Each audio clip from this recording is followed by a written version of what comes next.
കൊല്ലം ആയൂരിൽ road പണിക്ക് തടസ്സമായി നിന്ന കെ.എസ്.ഇ.ബി പോസ്റ്ററുകൾ മാറ്റാൻ വൈദ്യുതി മന്ത്രിയെ നേരിട്ട് വിളിച്ചാവശ്യപ്പെട്ട് മന്ത്രി ജെ ചിഞ്ചുറാണി.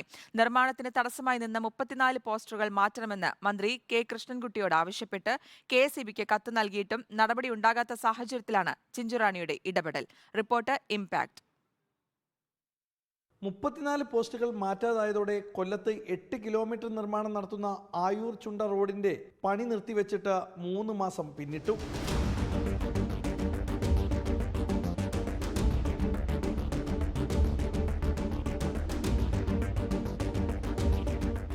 ഈ വഴിയിൽ 34 പോസ്റ്റുകളായിരുന്നു മാറ്റേണ്ടിയിരുന്നത്.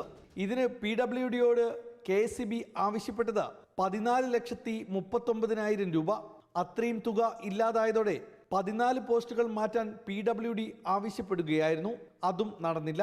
ആയൂർ കെ.എസ്.ഇ.ബി സെക്ഷൻ 11,60,881 രൂപയും ചടയമംഗലം കെ.എസ്.ഇ.ബി സെക്ഷൻ 2,77,512 രൂപയുമാണ് എസ്റ്റിമേറ്റ് നൽകിയത്. പോസ്റ്റുകൾ മാറ്റാൻ എക്സിക്യൂട്ടീവ് എഞ്ചിനീയർ സമ്മതിക്കാതെ വന്നതോടെ വൈദ്യുതി മന്ത്രിക്ക് സ്ഥലം MLAയും മന്ത്രിയുമായ ചിഞ്ചുറാണി കത്തയച്ചു. കത്തിന്റെ പകർപ്പ് സഹിതം റിപ്പോർട്ടർ TV വാർത്ത നൽകി. അതോടെ മന്ത്രി വൈദ്യുതി മന്ത്രിയെ നേരിട്ട് വിളിച്ചു നടപടിയെടുക്കാൻ ആവശ്യപ്പെട്ടു. കെ.എസ്.ഇ.ബി മന്ത്രിയെ നേരിട്ട് വിളിച്ചു. അടിയന്തരമായിട്ട് അത് ഇടപെടണം, ഞങ്ങൾക്ക് വർക്ക് സ്റ്റാർട്ട് ചെയ്യണമെന്നുള്ളത് പറഞ്ഞിട്ടുണ്ട്.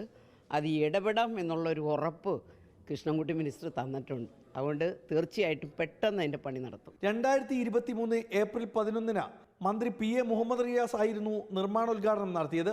10,90,00,000 രൂപ അനുവദിച്ചാണ് ആയൂർ ചുണ്ട റോഡ് പണി തുടങ്ങിയത്.